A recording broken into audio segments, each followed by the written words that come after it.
Hello and welcome back to Minecraft Better Than Adventure. Last time we started working on a little thing out there because it felt kind of empty just having this big base and then nothing else. So yeah, and also I would have to work in the interiors otherwise, and I'm not feeling it. Cause yeah.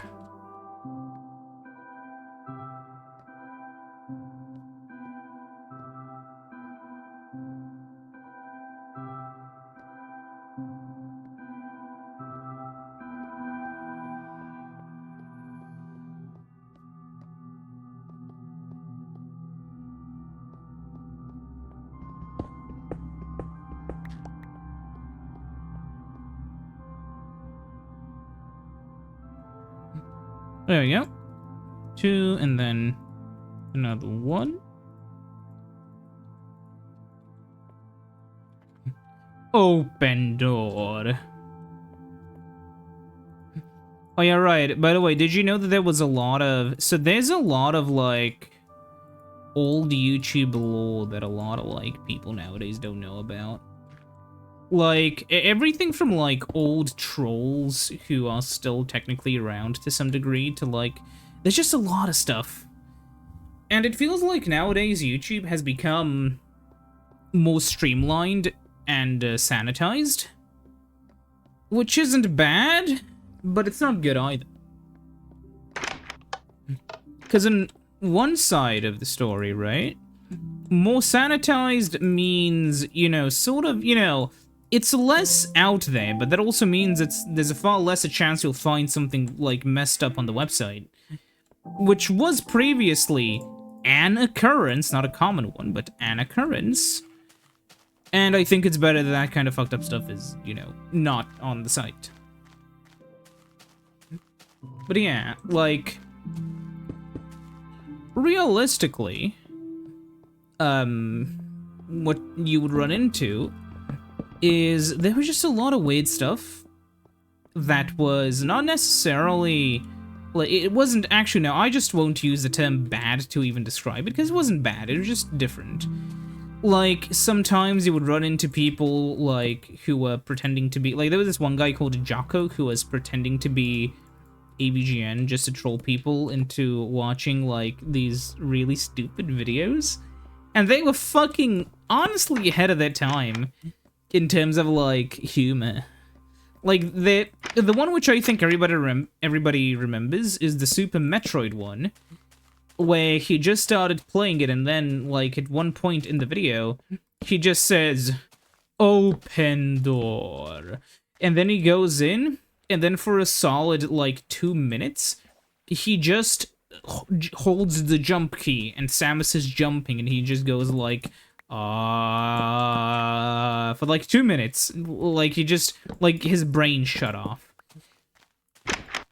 And what's funny is that even back then, some people found it funny, and some people just like found it like, you know, oh my god, this is so stupid. Well, you know, others found it funny.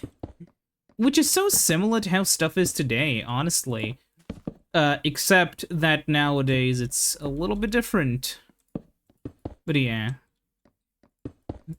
Though it is kind of funny, like, clicking on an old dead channel, which was, like, really active in, like, 08, 09, and 010, with, like, a bunch of different kinds of videos. It's just, like, yeah, I guess some people do move on, but... Makes me wonder what some of those people are today. There were also channels that were here making, like, some kinds of videos in 06, and kept making them until, like, a few years ago. Like, 2021 or 2022. And it's just one of those things where, like... Sometimes it makes me wonder why they left at all, if they've already been here for so long. Because, you know, if you... And they weren't big channels at all, even, right? Like, so if... nothing was stopping you back then, what was stopping you now? I guess it's just, like, things for me to ponder. Because chances are there's gonna be no answer. Like, I'm never gonna know who Shadow Kirby something something was.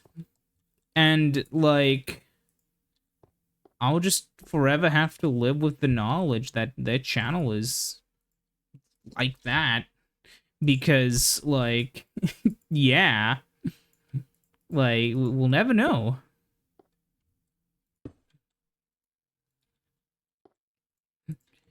It's just one of those things. And honestly, that kind of, in my opinion, even adds to a lot of the mystique of early YouTube a little.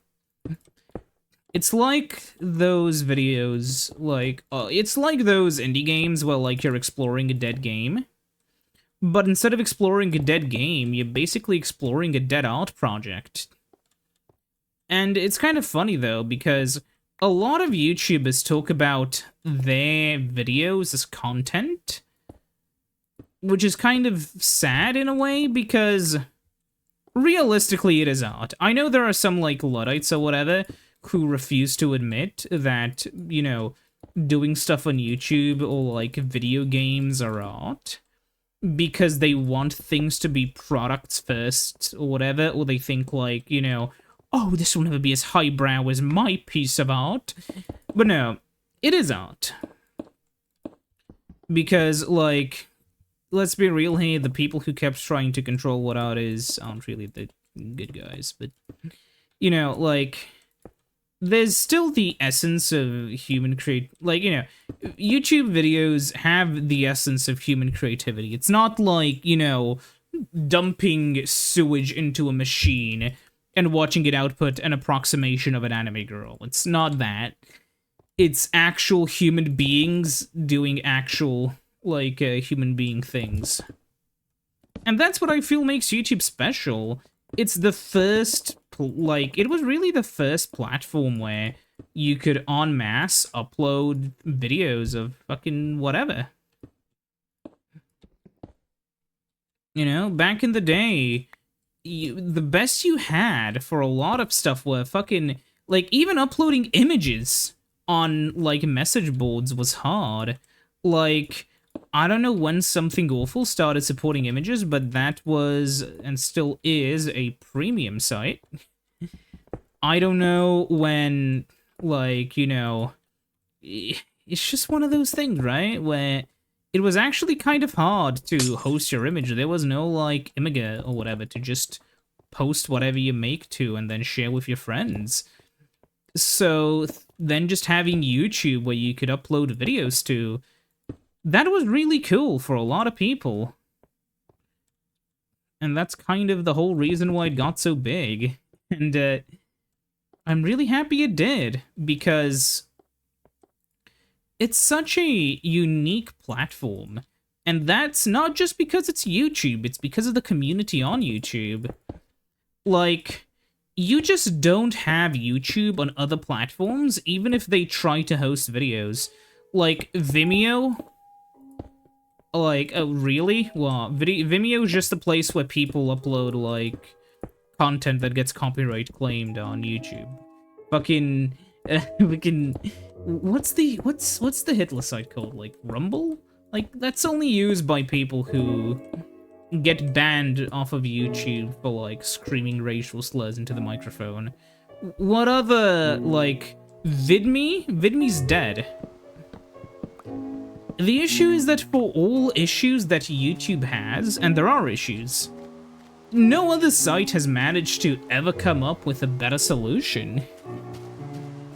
In a way, TikTok is interesting because it does short-form content similarly to YouTube now, which YouTube obviously, you know, stole from them. But you also gotta realize, like, a lot of people, like yours truly, don't watch short-form content. Like, there is nothing about TikTok that is interesting to me. Why would I... what kind of... To me, short-form content is like a 10-minute video. I believe that, you know, that's the most you can do. 8 minutes on YouTube is the minimum you can to get, like, mid-roll ads and such. And honestly, I think 8 minutes is about the minimum length a video can have while it still contains, like, useful, informative stuff. Maybe 6 minutes if it's a really simple topic. But below that, it's just really hard to get anything that interesting into a video. Honestly, this looks a bit like a train. A bit like the Krusty Krab, shape-wise. But, you know what I mean. It's just... there's nothing else like this platform. And, you know, it's one of those things where, you know, in 10 years, who knows what could happen? Who knows what could change? Maybe due to all of the stupid shit happening in the world right now, eventually YouTube has to split into, like, a global or a US branch, which is an interesting thing to think about. If the internet ever gets segmented, like, across government lines, and right now it does seem more like the US would be the country that splits first, a part of me feels like a lot of websites would rather not do the US than do only the US. For the simple reason that, like, the US is what, like, at best, 350 million people? Versus, like, the other almost 8 billion people. I say almost 8 billion because, like, there are 8 billion people, but a lot of those are Americans who wouldn't, you know, be in America, so they, in this case, don't count. So, what you're left with is a situation where, by choosing to serve America, you're basically taking the tiny fish, and you're ignoring the huge fish. With the caveat that Americans are more likely to spend money, but there's so much other people that they could probably make up the difference. Which is actually kind of an interesting thing. You see, it's kind of like with the tariffs and stuff, why they'll be so bad for the US specifically. And why, by the time video comes out, maybe the US economy has already exploded, I don't know. The issue is that the UK and, like, Europe are both producers of stuff, and consumers, and the US is too. But the US consumes a lot more, like, per person, you know?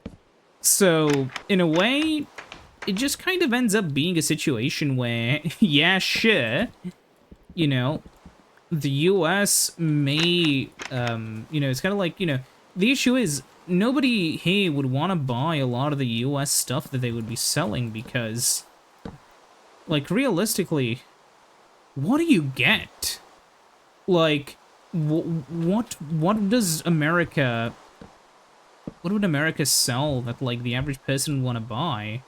Like, American cars? A lot of them, like, you know, excluding fucking Tesla or Ford, a lot of them couldn't even fit in our streets. I'll have to... Wait, no. I'll have to change this. Like, yeah, like, a lot of American trucks just can't fit here. And especially not to places like Japan.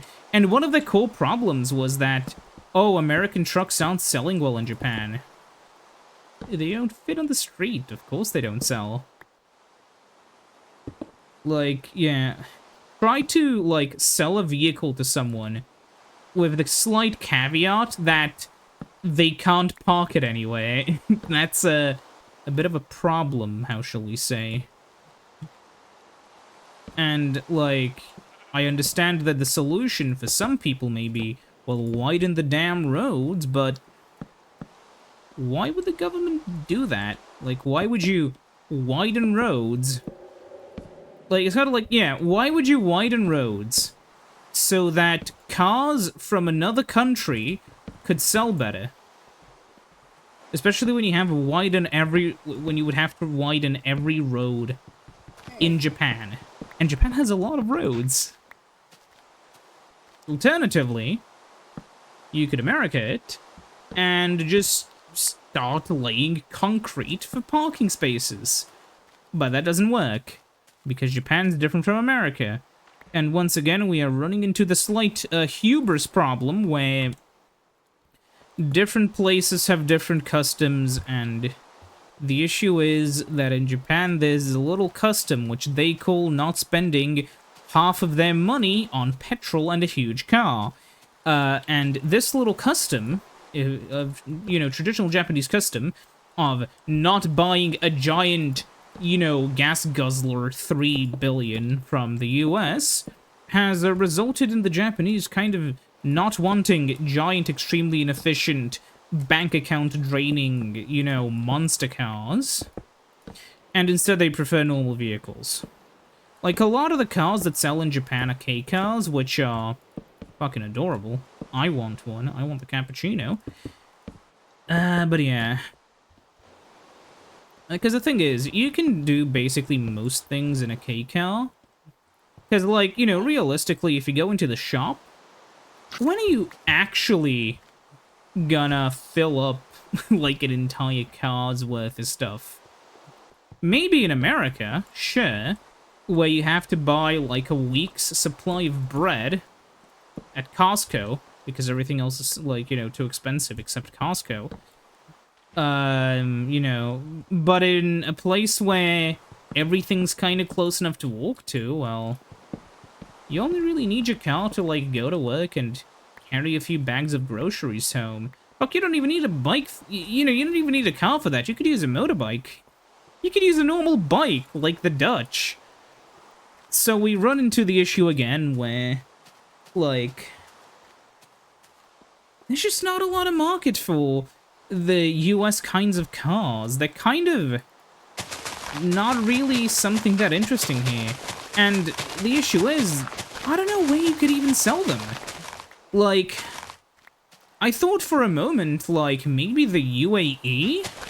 But, like, in a lot of these other countries, European cars are, like, the symbol for wealth, not American ones.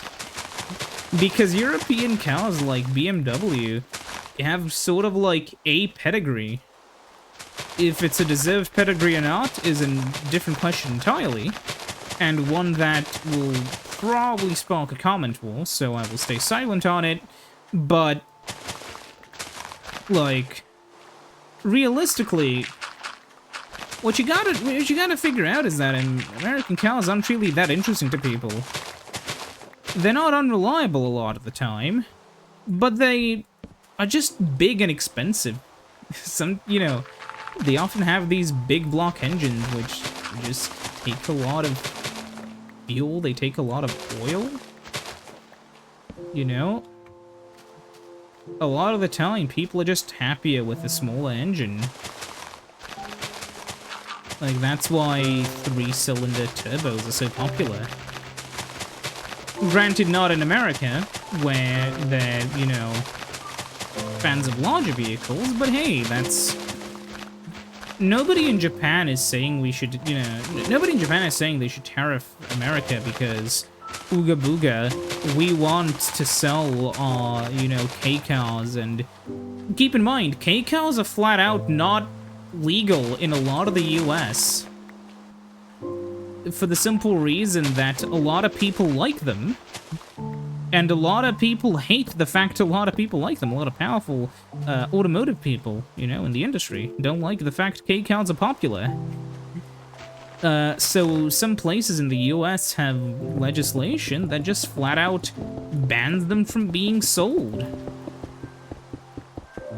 And then because everybody has a big car, you need to buy an even bigger car, because otherwise you'll die in a crash. Because the other guy will crash into you with a big truck. But the thing is, remember, force is mass, force is like velocity times, acceleration times mass squared. So, if a car is twice the weight, it's gonna be way more than just twice as heavy. Sorry, if the car is twice as weight, if the car's weight is twice as big, the actual impact force will be way more than 2 times at the same speed. So you can imagine 2 big cars will perform a lot worse in a crash than 2 small cars. This is also why in train collisions, trains will derail and like entire trains will buckle, even if they were only going like 80 kilometers per hour. There's just so much weight behind a train that it will just inherently like perform horrible in a crash with like another train. Though, you know, if it crashes into a car, well, the train is big and really heavy, the car's a car, you do the math, but it looks like the car's gonna get fucking smushed.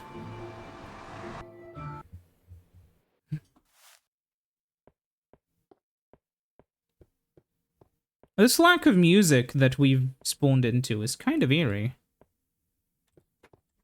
Wait. We do have sounds. Weird.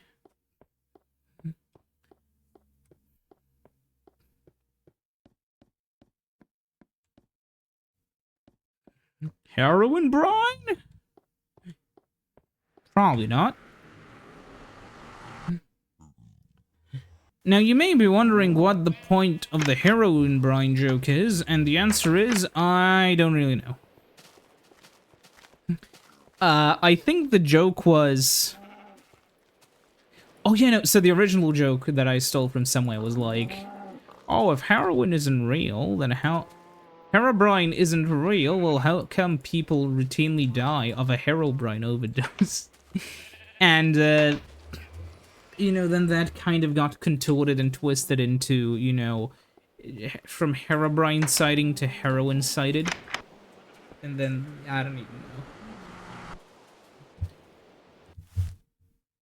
Still kind of crazy that we went from, like, a tiny little house, well, it's not tiny, but, you know, a small little... humble little house. Then we went and built, like, you know, a little house on top of a hill, a little thing, a little lighthouse. Then we built, like, a tiny little home there and a tree farm that was kind of huge. And then we got the resources, and we have a giant mansion now that we somehow have to furnish.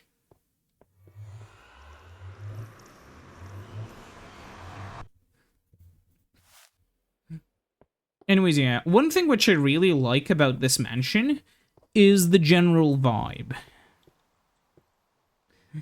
Wait, I need nether coal. The issue with, you know, this huge thing is that furnishing it will be, and is already, an annoyance. But it's kind of what I'm used to with Minecraft.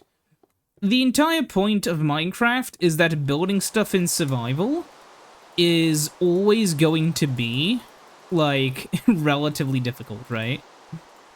Like, no matter what, building stuff in survival Minecraft will have a specific amount of time dedicated to it, regardless of what you see. So when you see that somebody built something in survival mode, you don't have to ask, okay, what difficulty was it on? Because, you know, it is implied that it just doesn't matter. Because it's, you know, it doesn't change anything depending on what the difficulty is. Oh, but we'll have some stone there. Any stone anywhere else? Probably in these ones. But yeah, like, no matter what difficulty Minecraft is at, the, you know, price of building in time is basically the same.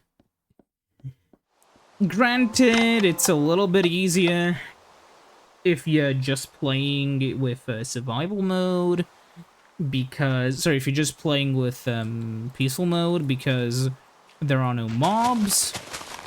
But overall, it's not that much easier. It's just that, you know, it's a little bit less annoying, but you still have to build everything on your own. Maybe instead of doing this, I should make... What if I made... No, it's the other way around.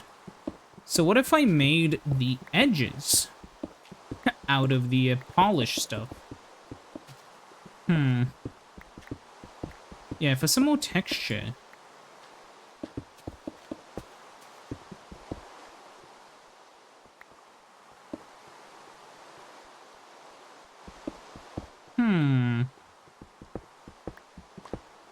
I don't know how I feel about this. What if I do the inverse?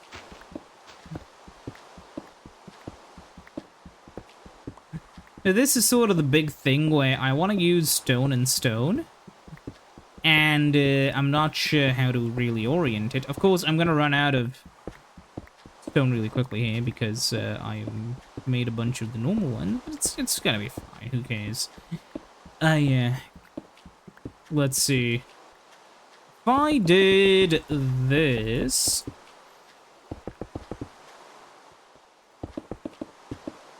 Yeah, okay, this is a lot better. This is... Yeah, I'm stupid. It should be big chunks in the middle into small chunks around the edge.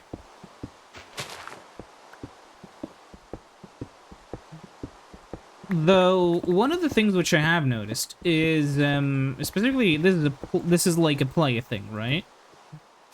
There are specific types of players who enjoy specific types of games, right? Like, Minecraft is a game which kind of forces you to think for yourself. I guess that would be a way to put it, right? There's no necessary... There's no goal in the game. There's just, like, a bunch of little things which you can do. And if you want to do them, you can do them. But there are no set goals. And because of that, there's just really not much you need to do if you just want to play the game. Which is why often people just kind of stop playing after a bit. It's why there's like this so-called Minecraft cycle where like people will play the game for a specific amount of time and then get bored of it again. I've noticed a similar thing with Kerbal Space Program. I'll sometimes play the game until I feel like I've achieved everything there is to be achieved, and then I'll leave until I have more ideas that will, like, you know, reignite my passion for the game. And that's fine. That's how these games work. That's how, you know, that is what their gameplay loop is built off of. But a part of me always feels like something is maybe a little lost in translation for some people. I don't want to say that they're not creative, because, like, I've seen content creators that are really creative who don't understand Minecraft, but it's a thing to make you wonder, like, what is it in Minecraft that you specifically enjoy doing? Because for me, it's building, and I think that specifically, like, if you're watching this, you at the very least enjoy watching other people build stuff. And honestly, the best thing that I could learn is, how to build, you know? For the simple reason that, building in Minecraft is the most easy thing that you can do. It's just that learning how to make something which looks appealing, that is the hard part, you know? But even then, it isn't very hard. Realistically, all that building in Minecraft is shapes and patterns. We as humans, I assume you're a human if you're watching this. If you're an alien, hello. But, you know, we as humans have specific norms when we do things, like have a house. Well, if you're an alien, to be clear, we don't have houses, we build them first. So, when we have houses, right, we kind of expect that the walls are going to be built of something, and that, you know, something else is going to be built out of something else, you know. Like, we don't expect that there's going to be a roof of stone around, and like the walls are just going to be made out of glass. We don't expect that. We expect there to be at least, you know, some kind of supporting material so that could make logical sense. Even if a game like Minecraft has no support material, blocks just float. And understanding how to apply that kind of, design theory to anything in the game is how you make things which look visually appealing. And another thing is adding depth. As you can see, this building has 2 blocks of depth, and I can already do a lot with it in such a small surface. Most of this building has just, like, 1 block of depth, which is why it can kind of look flattish, but that is sort of the idea that I wanted to go with. It's a big mansion, and it looking a little bit flat kind of fits the vibe I wanted to go with.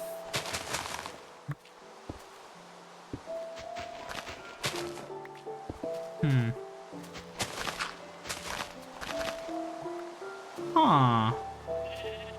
Alright, because this is... well, expanded by 1, I guess. Though we are nearing the edge here, so we may as well do it a little bit like this. It'll have like a little thing here, then the path will continue there, so it looks a little bit more natural. But yeah, just generally speaking, I've never found building this game easy. It's only the part where you kind of need to have a general idea. Oh, okay, that genuinely made me jump. Where did it come from?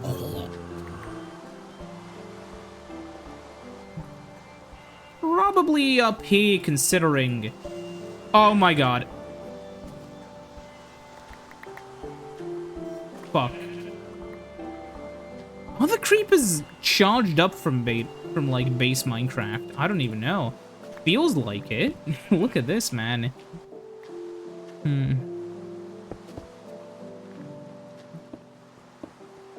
Okay.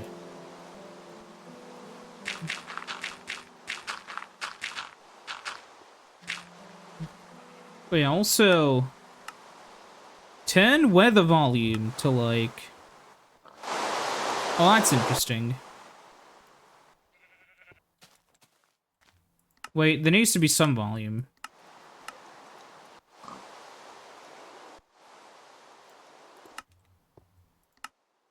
Huh?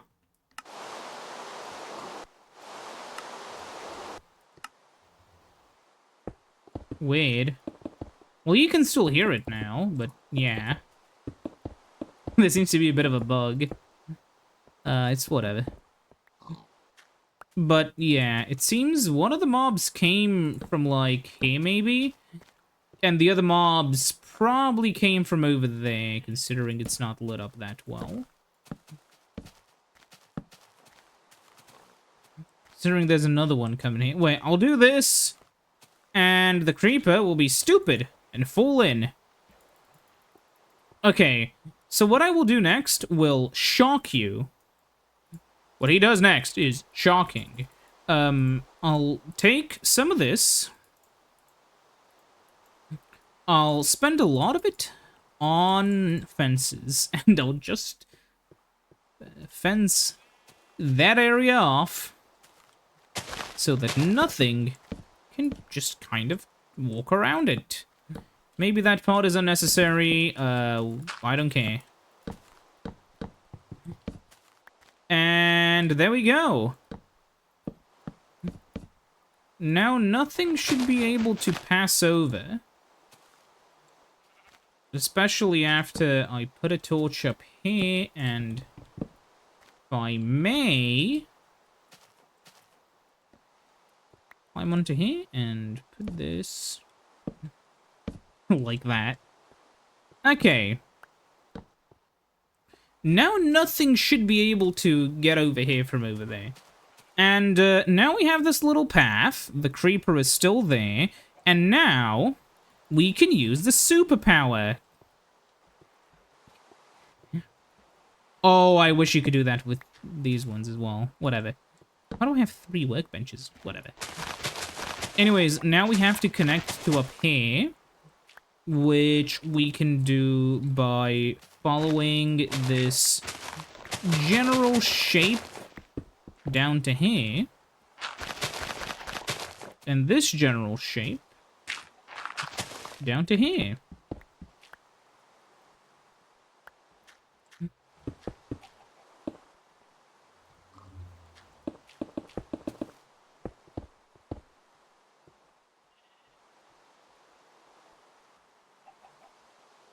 Okay. Will that be enough? I think, yeah. Okay. Oh, wait a minute. I built this exactly one wrong.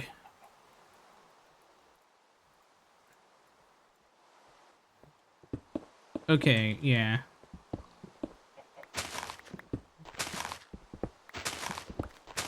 Imagine if I fell down there. I sure hope there's no creeper down there trying to eat me. Totally. But I'll have to probably do this. Yeah, okay. Now this makes a little bit more sense. Just a bit of, like, grass over here. Hey, buddy. Honestly, I wouldn't mind a, let's call it creeper hard mode, if it just wasn't completely annoying. But the issue of creepers are, they're designed to be annoying and blow things up. Honestly, the issue of creepers is that they really don't fit Minecraft, except if you want to remove them, there would be a lot of, like, really angry people and man-children. But realistically speaking, in modern Minecraft, the thing which fits the game the least is this guy. Because think about it, it's a mob. It's a mob that, like, destroys your builds. Why would it even be here? It's really not something which fits the game. So what I think I'll do is I'll turn this into a park. So I'll keep the sort of thing going, but I will leave it to be a lot thinner, and I'll only use this, yeah. So we'll go up to here. Oh. Then we'll turn and head over here. Like this, yeah.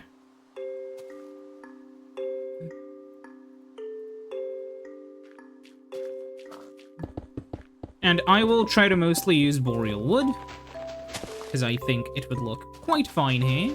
There's some pines, but all of my pines are back in the chest.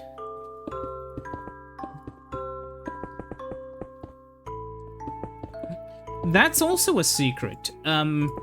If you know how to, like, space out your builds with, like, in-between structures, it will look really nice and natural, and you won't... you won't struggle with, you know, the what do I place here syndrome, or what do I place there syndrome, which is a really debilitating issue with a lot of Minecraft players, where they just kind of don't know what to place somewhere. It's the male living space Reddit, if you've ever seen that, where, boy, some of those are funny. I mean, it's just funny. There's not much else to say. One other nice thing is that while this is like that, here, you can actually go down, and that's kind of why we'll have to put some torches here. Anyways, because things will still be able to sneak up to us, especially from that little island. Now come here. Okay, yeah. So what I'll have to do really quickly, because I don't want to get exploded, is take my stack of torches and just run up to the little half island over here, and after placing torches here on the shore, just run up here, place down some torches, and return over there.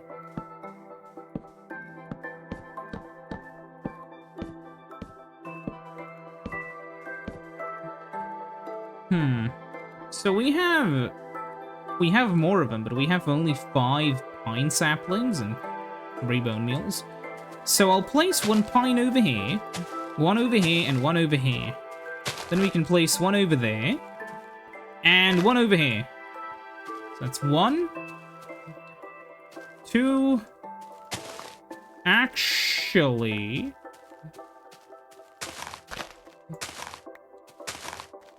Yeah, like this. Then I want to have them kind of be disconnected. So we can place a pine over here, and that'll kind of cover up that area. Then we can put another pine over there, and like one here somewhere, and then we can have like a little fountain there. So let's get more pine trees. Oh, we're actually really over budget for the episode. I just noticed. I guess I'm having fun. See you next time when we have more fun. Goodbye.